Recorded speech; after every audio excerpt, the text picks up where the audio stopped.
এই তিনটে কম্বিনেশনের মাধ্যমে তোমরা গাড়িটাকে পুরো স্লো ডাউন করে বড় বড় অ্যাক্সিডেন্টের হাত থেকে বাঁচতে পারো, ঠিক আছে। Down shift, clutch release. শুধু যে হচ্ছে কি ডাউন শিফট করলেই হয়ে যাবে না, ডাউন শিফটে একটা করে শিফট করবে, ক্লাচ সাড়ে সাট রিলিজ করবে, shift release, shift release, shift release. তো আজকের তোমাদেরকে একটা ছোট্ট জিনিস আমি বলতে চাই।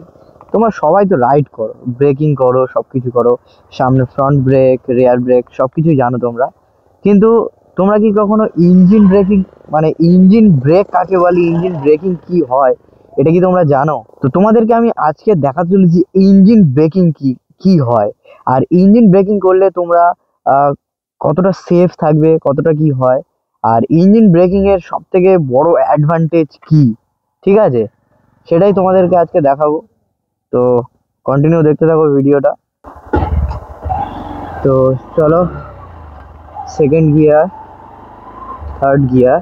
ধরো সামনে ওই বাম্পার আছে আমাদের, দেখতে পাচ্ছ আই থিঙ্ক যে সামনে আমাদের বাম্পার আছে, উইদাউট ব্রেক, আমরা ব্রেক ইউজ করবো না, ঠিক আছে। সেকেন্ড গিয়ার, ফার্স্ট গিয়ার, গাড়ি থেমে গেল। তোমাদেরকে আরেকটু ভালো করে বোঝাই, চলো সামনে থেকে ঘুরিয়ে আনি, ঠিক আছে, যে ইঞ্জিন ব্রেকিং কাকে বলে।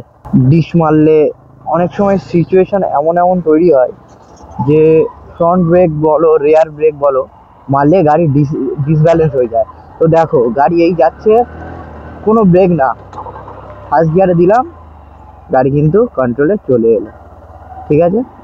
আর একটা দেখো, গাড়ি আছে without brake, neutral, second gear, gear, সামনে ওই ঢিপি আছে উইদাউট ব্রেক। দেখো গাড়ির স্পিডটা কিন্তু নর্মাল ডাউন হচ্ছে, আশা করি তোমরা বুঝতে পারছো। তোমরা ধরো ফোর্থ গিয়ারে আছো, ঠিক আছে, ফোর্থ গিয়ার বা ফিফথ গিয়ারে আছো, গাড়ি আছে 60-70, ঠিক আছে, সামনে এমন একটা জিনিস, ধরো এই ভ্যান চলে এলো, ব্রেকও মারছো, ব্রেকের সাথে সাথে গিয়ার, গিয়ার সামনের দিকে, মানে গিয়ার কমাবে আর ক্লাচটাকে ছাড়বে, গিয়ার যত কমাবে ক্লাচটা যেন চেপে ধরে রেখো না, ঠিক আছে।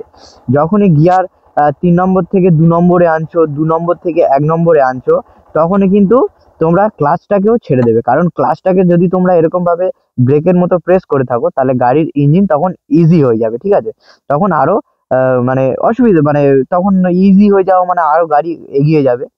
তো মেন এটাই যে গাড়ি যখন ব্রেকের সাথে সাথে ইঞ্জিন ব্রেকিংটাও তোমরা যদি ঠিকঠাক করতে পারো, তাহলে বড় বড় অ্যাক্সিডেন্ট, মানে লিটারালি বলছি, মানে ইঞ্জিন ব্রেকিং এরকমই একটা জিনিস যে খুব মারাত্মক মারাত্মক বড় বড় অ্যাক্সিডেন্টের হাত থেকেও তোমাকে বাঁচাতে পারে ইঞ্জিন ব্রেকিং যদি তোমরা ঠিকঠাক করতে পারো, ঠিক আছে। আর আমি এটাও বলছি না যে আমি, দাঁড়াও, আর আমি এটাও বলছি না যে আমি নিজেও খুব ভালো ইঞ্জিন ব্রেকিং পারি, আমি নিজেও অতটা ভালো ইঞ্জিন ব্রেকিং পারি না, ঠিক আছে। দেখো গাড়ি থার্ড গিয়ার, ব্রেকের সাথে গিয়ার ডাউন, ক্লাচ রিলিজ, ঠিক আছে, মানে তোমরা ব্রেকও মারবে, গিয়ারও ডাউন শিফট করবে, আর ক্লাচও রিলিজ করবে একসাথে। তাহলে কি হচ্ছে, গিয়ারের যে মানে গিয়ারটা তখন কি হচ্ছে, লক হচ্ছে, আর তার সাথে সাথে গাড়িটাও স্লো হয়ে যাচ্ছে। এভাবেই তোমরা বড় বড় অ্যাক্সিডেন্টের হাত থেকে বাঁচতে পারো। আর আরেকটু ক্লিয়ার তোমাদেরকে আমি বোঝানোর জন্য একটু নিচে করি, গাড়িটা সাইড করা যাক। আর দেখো আমার এটা সিবি শাইন 125, তো এর মানে একদম সামনের দিকে নিউট্রাল আছে। তো first gear, second gear, third gear, fourth gear, ঠিক আছে, ধরো ফোর্থ গিয়ারে গাড়ি আছে, আর গাড়ি অ্যাপ্রক্স ধরো 60-70-80, যেমন অ্যাভারেজ যায় সবাই বা নর্মাল রাইড করে। তো ধরো গাড়ি 70-এ আছে বা 80-তে আছে, তখন সামনে স্পিড ব্রেকার বলো বা কোনো বড় জিনিস বলো সামনে চলে এলো, তখন তোমরা কি করতে পারো, ব্রেকের সাথে সাথে তোমরা ইঞ্জিন ব্রেকিংটাও ভালো করে শিখতে পারো, ঠিক আছে। এই ধরো গাড়ি আমার ফিফথ গিয়ারে আছে, তারপরে down shift, down shift, clutch release.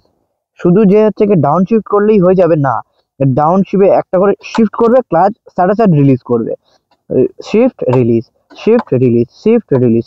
এইভাবে করতে করতে তোমরা যখন ফার্স্ট গিয়ার পর্যন্ত আসবে, রেয়ার ব্রেক, ফ্রন্ট ব্রেক আর ইঞ্জিন ব্রেকিং, এই তিনটে কম্বিনেশনের মাধ্যমে তোমরা গাড়িটাকে পুরো স্লো ডাউন করে বড় বড় অ্যাক্সিডেন্টের হাত থেকে বাঁচতে পারো। ঠিক আছে, তো আমিও চেষ্টা করি যে ইঞ্জিন ব্রেকিং আরো ভালো করে শেখার, আর তোমাদেরকেও একটু বলে দিলাম যাতে তোমরাও ইঞ্জিন ব্রেকিং সম্বন্ধে আরো ভালো জানতে পারো।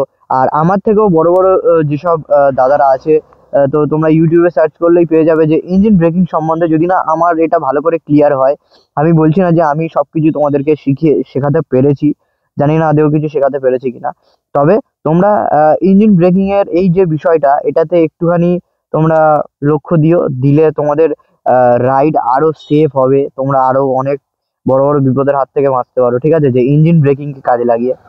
তো চলো দেখা যাক, অনেক বকবক করে ফেলেছি, আর জানি না তোমাদেরকে ঠিকঠাক বোঝাতে পেরেছি কিনা, তো অবশ্যই কমেন্টে জানিও যে এই বিষয়টা আমি তোমাদেরকে ক্লিয়ার করতে পেরেছি কিনা। ঠিক আছে, তো চলো।